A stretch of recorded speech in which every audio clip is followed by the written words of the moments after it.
Hello, welcome to my page.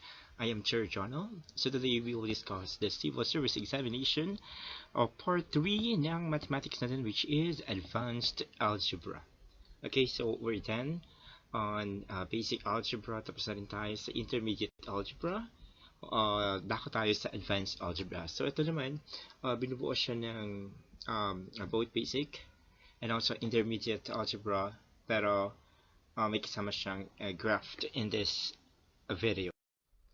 Okay, so question number 1, we need to find the product of 2a squared p minus 3c cubed and 3a cubed p plus 4c with the following choices.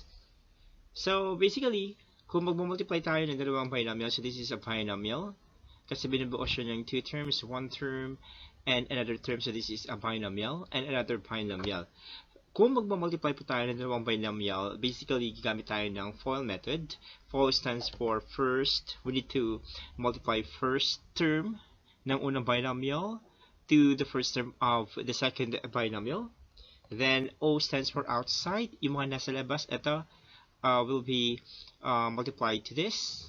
We have also the inside or the inner term. Ito naman yung inner term. And this one. And we have the last term, the 2a squared p and 4c. But in our case, gagamit tayo ng distributive property of equality na kung saan ibibigay natin yung bawat term ng first binomial natin to each term ng second binomial. Again, yung method is gamit ng distributive property of equality. And the answer is this one. So paano nakuha to? By simply, ito si 2a squared p, we will multiply it to 3a cubed p, and the answer is 6a to the 5th p squared. Next, yung 2a squared p naman, ibibigay natin kay 4c, and the answer is 8a squared pc. Then, negative 3c cubed, ibibigay natin kay 3a cubed p, and the answer is negative 9a cubed pc cubed. And last is the negative 3c cubed, ibibigay natin kay 4c, and the answer is 12c to the 4th power. Therefore, the answer in number 1 is 6a to the 5th power b squared plus 8a squared pc minus 9a cubed pc cubed minus 12c fourth. And the answer is letter E. Question number 2. Which of the following is represented by the graph as shown? So this is our graph, okay? Na kung saan, this is a straight line, pababa, okay? So from left to right yung direction ng ating line, okay? So here, nag-intersect siya at y-axis. Nasa y is equal to 2. And we have also x-axis, which is halos malapit sa 1. Okay? So, how are we going to find the equation by this graph? So, we have this slope. Una, kukunin natin yung slope. So, mga hindi nakakalam ng slope by definition is the steepness of the line. So, kung gaano katirik yung isang linya.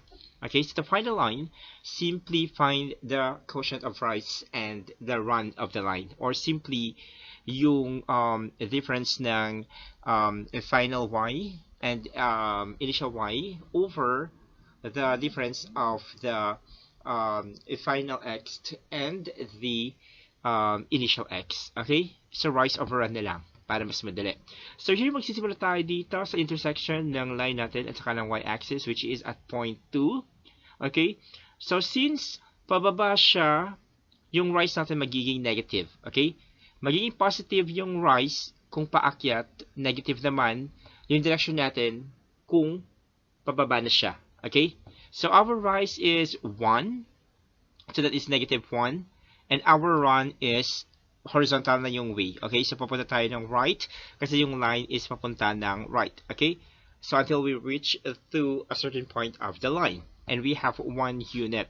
So, therefore, the slope of this line is equal to negative 1 pababa over 1 papuntang right. Or that is equal to negative 1. So, ito yung slope ng ating line, negative 1. Talking about the y-intercept, titignan lang natin kung sa anong y-axis tumama yung line natin. in our case, tumama yung line at point 2, okay, wherein y is equal to 2. Therefore, y-intercept is equal to 2. And also recall that the slope-intercept form of the line is given by this. Y is equal to mx plus b, na kung saan yung m is your slope, yung b naman natin is the y-intercepts. So, papalitan lang po natin yung m with -1 at yung b naman with 2. Thus, the equation of the line is equal to y is equal to -x plus 2, and the answer is letter A. Number 3. A function f of x is equal to 2x squared plus 7 is defined. What is the value of 2f of x minus 3? So this is not a complicated part. Madali lang to. Okay? So alam natin na yung function is given by this defined function, which is f of x is equal to 2x squared plus 7. Hahanapin natin yung value ng 2 of f of x minus 3. Okay? So, paano natin kukunin yun? Simply substitute the value of f of x dito. Papalitan natin yung f of x with 2x squared plus 7. Therefore, we have 2 times the value of your f of x. Ito na yung f of x natin. Minus 3. And then, distribute. Ibibigay natin yung 2 sa 2x squared. And also yung 2 ibibigay natin to 7. And the answer is 4x squared. Yung 2 naman, ibibigay kay 7 magiging 14. Copy yung -13 and simplify. Positive 14 minus 3 is equal to positive 11. Hence, the answer for question number 3 is number 1. That is 4x squared plus 11. Number 4.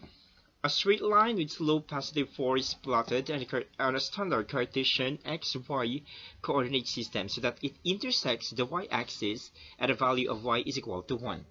Which of the following points will the line pass to?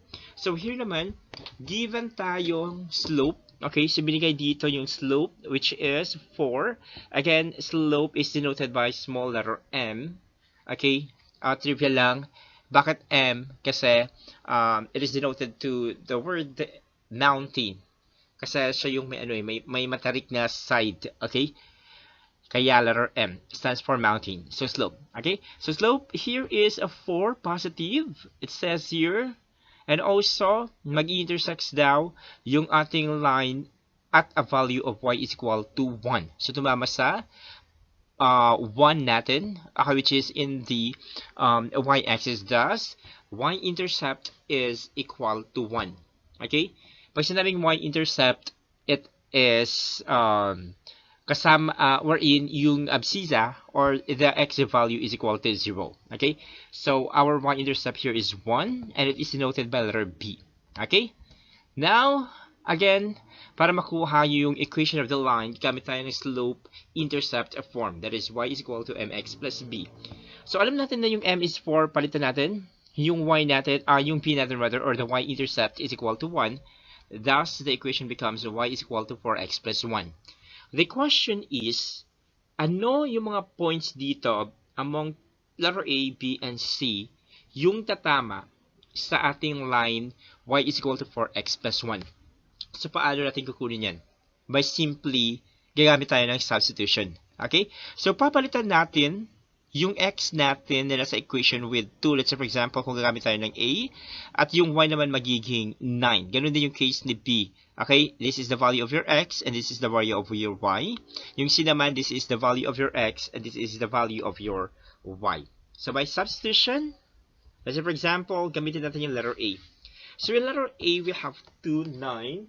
At alam naman natin na yung equation ng natin kanina na kung saan yung slope is 4 at tumama sa y is equal to 1. Okay, that is y is equal to 4x plus 1.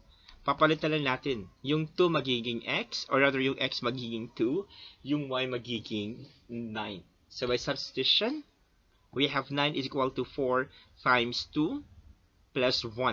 Okay, so we will check kung magkapareho yung both side ng ating equation. Then, 4 times 2 is 8 plus 1 is equal to 9. Is 9 equals to 9? Pareho ba yung 9 at saka yung 9? Okay, that is correct. Therefore, one of the possible points na tatama yung line y is equal to 4x plus 1 natin is at point 2, 9. So, pwede yung letter A. Try naman natin yung B. So, in B, our coordinates are 0, negative 1. Okay, so the coordinate of the point is at 0, negative 1. 0, yun yung x, at yung y naman natin is the negative 1. By substitution, okay, so ito na yung magiging formula equation natin. Yung y nagiging negative 1. 4 times, ito yung x natin, 0 plus 1. Then simplify, 4 times 0 is 0, plus 1 is 1. Is negative 1 ba equal to 1? Hindi. Okay, negative is not the same as positive.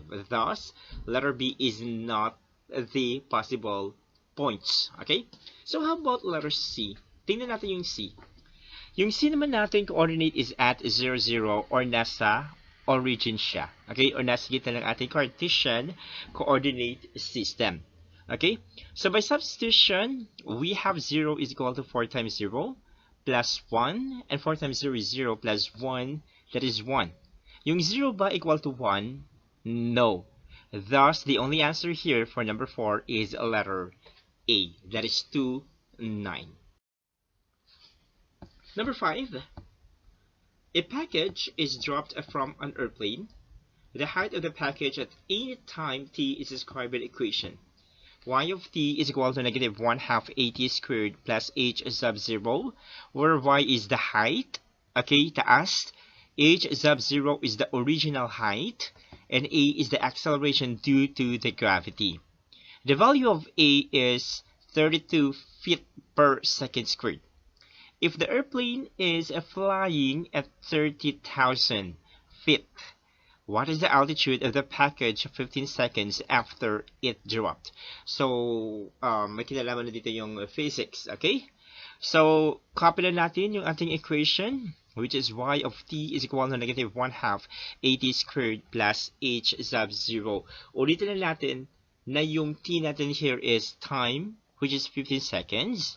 And we have also the a, or the acceleration, which is given 32 feet per second squared. And also, what?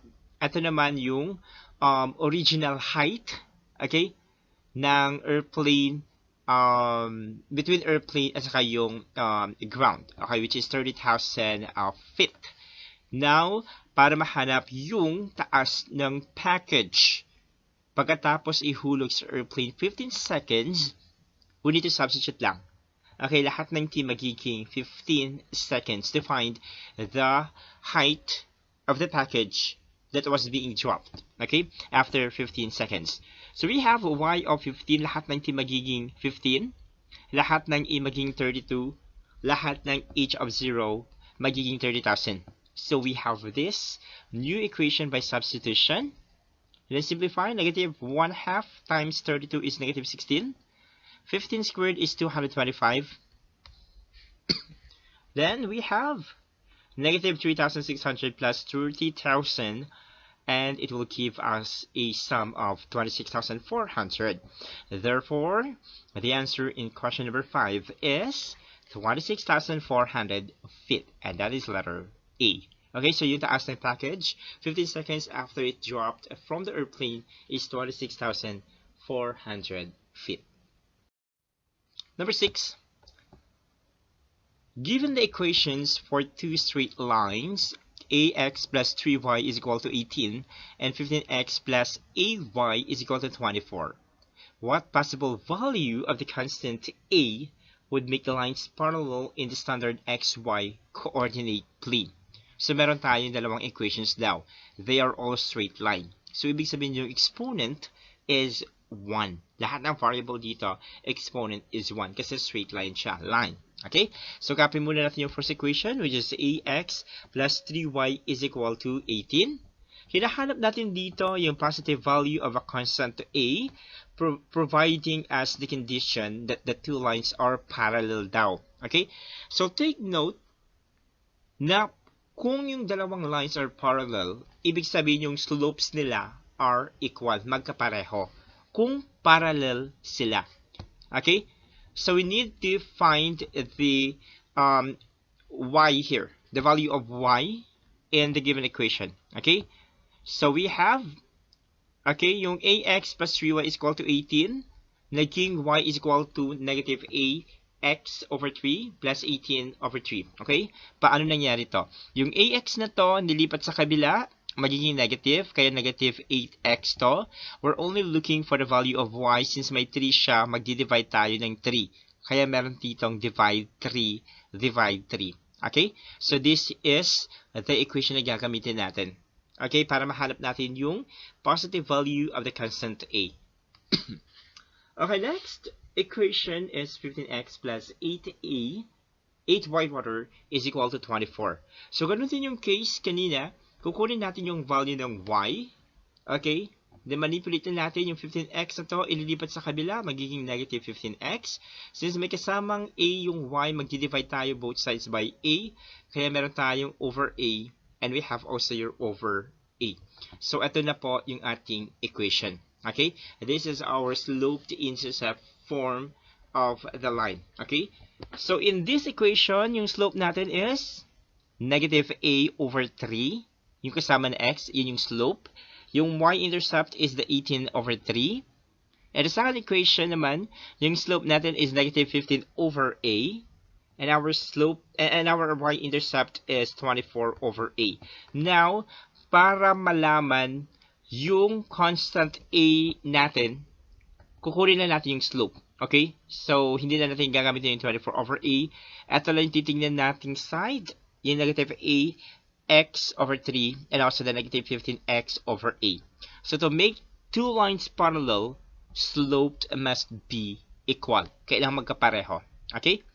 So that means we will equate negative a over 3, that is the first slope, and we have is equal to negative 15 over a, which is the second slope. Okay? So slope must be equal. Slope of the first equation and also the slope of the second equation. Solve for letter A. Okay?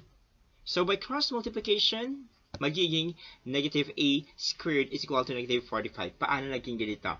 Again, by cross multiplication, we're multiplying a by negative a. It will give us negative a squared.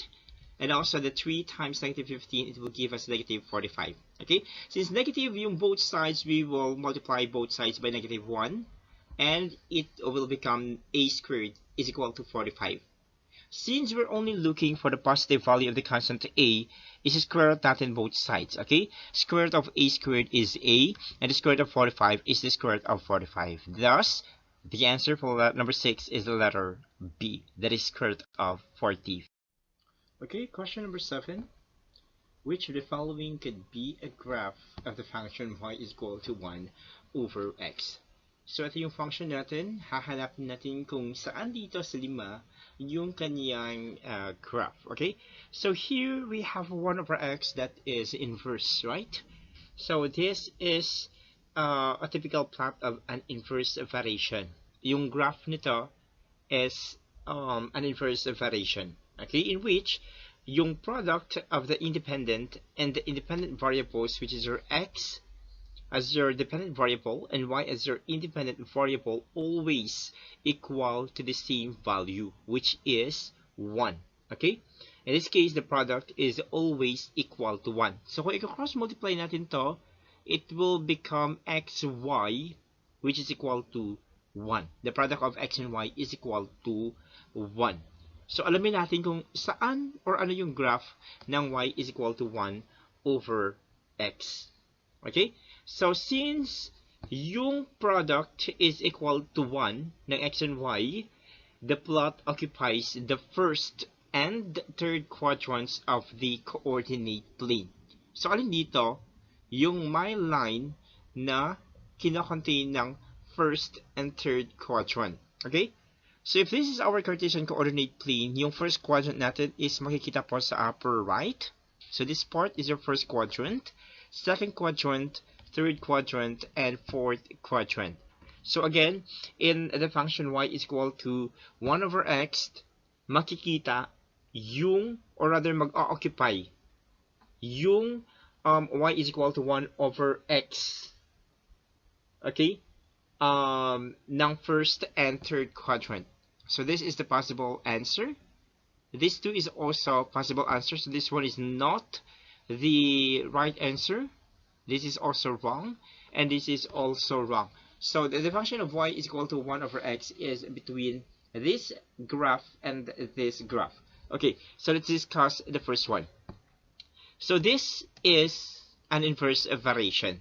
Okay, so this is the graph of y is equal to 1 over x. So kung mapapansin natin, habang yung x is pataas ng pataas, or as it approaches infinity, ano ang nangyayari sa y? Bumababa and also approaches to 0. Okay, since y is inversely proportional to x, habang umaakyat yung y, yung nangyayari naman sa x is bumababa.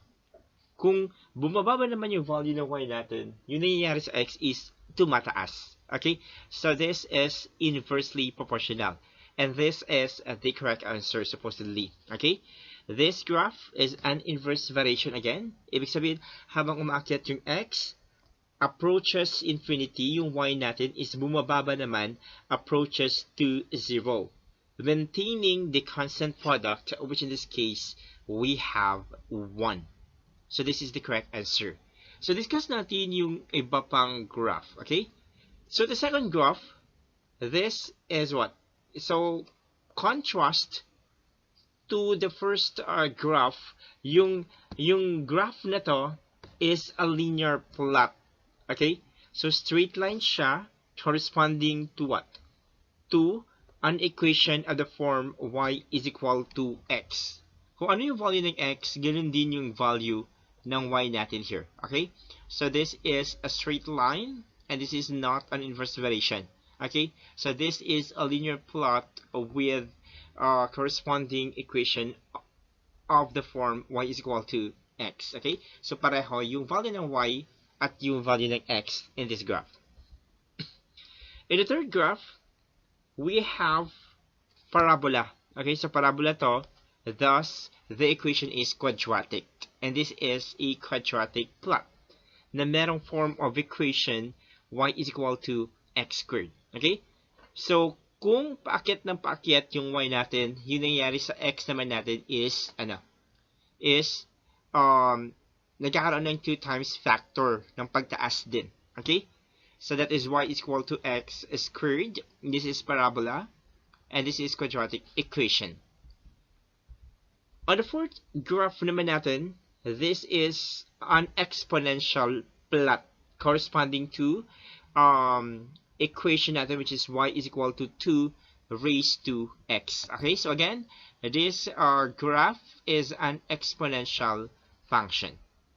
And the last graph is another linear plot katulad ng second graph kanina. Okay, but this time naman, it corresponds to the equation y is equal to 4, or rather x over 4 siya plus 1. Therefore, the answer is letter eta. Okay, so this is the graph of y is equal to 1 over x. Number 8. A tire on a car rotates at 500 RPM, or that is revolutions per minute, when the car is traveling at 50 kilometers per hour. And what is the circumference of the tire in meters? So, kukunin natin yung circumference ng tire, or that is the perimeter of the circle. Okay? So, ano yung kabuang haba ng nakapalibot sa gulong natin in meters? Kung yung tire daw ng sasakyan umiikot ng 500 ikot or beses sa loob ng minuto, kung yung car ay may bilis na 50 kilometers per hour. So, aalamin natin. So, how are we going to find this one? So, in this case, t is not necessary to use the circle circumference formula para makuha yung solution to this problem. Rather, note that 50 kilometers per hour corresponds to 50,000 meters per hour. So, we need to convert. Bakit natin convert? Because we're looking for the circumference of the tire in meters. And also, we need to convert hour, since the tire on the car rotates at 500 RPM. per minute. So we cannot know kung ano yung circumference in meters ng ating tire without converting kilometers to meter and hour to minute. Okay? So yung 50 kilometers per hour, magiging 50,000 meter per hour. Paano nangyari yon? Kasi in 1 meter, or in 1 kilometer, meron tayong 1,000 meters. Okay? So we need to multiply 50 by 1,000. Yung kilo na to is equal to 1,000. Kaya naging 50,000 meter na lang siya per hour. Okay? And also, we need to convert hour to minute since there are 60 minutes in 1 hour. So we will divide 50,000 by 60. And the unit becomes a meter per minute. Okay? So ito na yung gagamitin natin. 50,000 over 60 meters per minute. So sabi dito, yung rotation ng tire of a car is 500 revolution per minute. So yung revolution nito, it refers to the circumference of the tire. Isang ikot ng sasakyan. Okay, so paano natin kukunin to? Gagamitin natin yung conversion natin, which is 50,000 over 60 at yung 500 RPM. By simply, circumference is equal to 50,000 over 60, ito yung conversion natin kanina, over the 500 RPM or the revolutions per minute. Okay, then simplify. 50,000 divided by 500 is 100. Okay? Then, over 60 na siya. Okay? So, we have 100 over 60, or that is simply 10 over 6. So, the correct answer here for number 8 is letter E. The circumference of the tire is 10 over 6 meters. Next, number 9. Which of the following expressions is equivalent to a plus b times a minus b? So this is the last part of our advanced algebra. Medyo nakakahingal. Okay, so paano natin i-compute yung a plus b times a minus b? So pwede tayong gumamit ng fall method. Okay, but in our case, gagamit tayo ng distributive property of equality. Ibibigay na natin yung bawat terms ng binomial to each term ng second binomials. Okay? And the answer is, eto. Paano nangyari ito? Yung a will be multiplied by a to get a squared. Yung a multiplied by negative b to get negative ab. Yung b ibibigay kay a to get positive ab. Yung positive b ibibigay kay negative b to obtain negative b squared. Okay? Then simplify. Ito, magkakaroon ng cancellation with the part of ab kasi one is negative and the other is positive.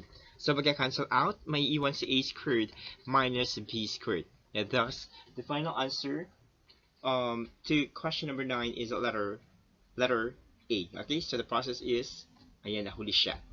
Ayan, b times a is ab, and b times negative b is negative b squared. Nahuli siya. Okay, and the answer is letter A. A squared minus b squared.